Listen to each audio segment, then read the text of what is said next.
Bugger! How did I mess that up? Oh no. It's supposed to be 2 inches? I only cut it at 1.5. Ah, shoot. Ah, shoot.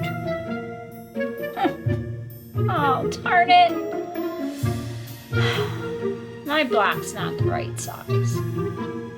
Hi, quilty friends. Welcome back. So today I'm going to share with you 7 mistakes that quilters need to avoid when making their quilts. To avoid the shoot, darn, bugger, I did what? When we're working on our quilting projects. So through some good habits, some tips, some tricks that I'm going to share with you today, hopefully I'll be able to help you avoid these mistakes from happening when you're working on your projects. The first mistake is not creating a test block. If I had created a test block for my last project that I had been working on, I would have figured out that I had accidentally mixed up which fabric went where on my pattern for the block.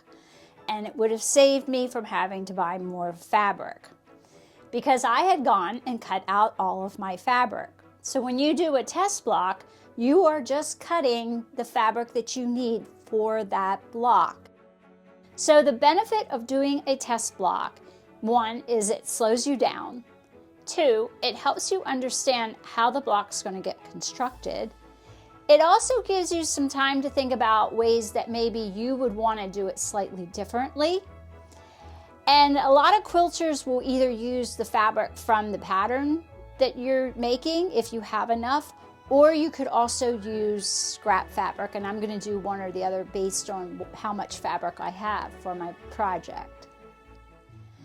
The second mistake that a lot of quilters often make, and I've made in the beginning, and I was doing this partially but not fully, and it was still messing me up, is not squaring up my blocks. Now I was squaring up my blocks, however, I was not double checking to make sure that the finished size when I'm squaring them up matched what the pattern was saying it should be, and that was causing me a lot of construction problems when I started to put things together. So now I consistently double check against my pattern that my block is matching the size that it's supposed to be when it's finished. Now there are some patterns that don't have this. I just got a pattern that doesn't have what some finished measurements are in it. So I'm gonna have to go back and figure it out. But I want that check and balance because it saves you a lot of rework later on in your project. The third mistake that often happens to quilters is they forget to set up their machines with the appropriate seam allowance for their projects. So taking a few minutes at the beginning of your project to get things set up really will save a lot of frustration down the road in your project. So what I do when I'm starting a project, I will decide what guides I'm going to be using, and it's based on which machine I'm using for that project. I'll either use my 1/4 inch guide foot, I might be using some tape, or another guide that I have on another machine. And then I will set that up, and then I'll just get 2 pieces of scrap fabric, and then I'm going to run that through my machine. And then I'm going to take my ruler and I'm going to measure to make sure that I'm getting either a 1/4 inch or a scant 1/4 inch, whatever the pattern calls for, and that is what is measuring on my 2 pieces of scrap fabric. If it's not, I just keep running it through until I get the appropriate measurement, and then I leave it set up for that. The other trick that I will do as well is I will also slightly oversize certain blocks to help deal with any little adjustments that I might make when I am sewing. The fourth mistake is not pressing the seams in your quilt block. This is such an important step to making sure that your project goes together well, and it's so much easier when you get to the quilting stage as well. And I've made 2 fun videos on pressing the seams in your quilt block, and I'll put links to them either here or at the end of the video if you want to learn more about pressing the seams in your quilt block. The fifth mistake that quilters often make is not cutting their fabric right. Now granted, we're all going to have those days where we don't get it right, but there are certain things that we can do to help make sure that we're getting it right most of the time. The first is to double check the measurement in your pattern before you run your rotary cutter through your fabric to make sure that that is what you truly need for your pattern. The other thing is that you need to make sure that you're truly using your ruler for your measurement versus your cutting mat. Now, the cutting mat is a great guide to make sure if you're way off on your ruler. So sometimes I will look at my cutting mat to see if I'm where I'm supposed to be. So that has saved me a few times. So I have my fabric here on my mat and I have it all squared up. I have it lined up on the lines on my mat, but I'm going to cut a 5-inch strip for a pattern that I'm working on. And I have my ruler here and I'm going to line up the 5-inch mark on my ruler along the edge of my fabric all the way up. Okay.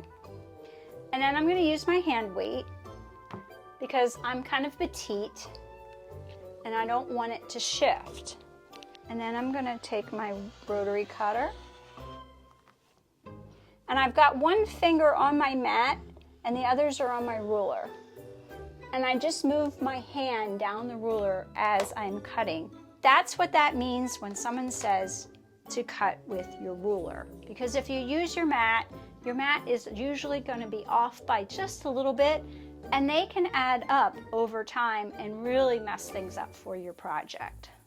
The sixth mistake that quilters often make is they don't stay organized. And I really struggled in the beginning keeping my pieces straight from going from my mat over to my machine. So when I discovered the design boards, that really helped. The other thing was a pattern book that I found early in my quilting career had labeled the different pieces in the pattern with the alphabet. And I thought this was really handy.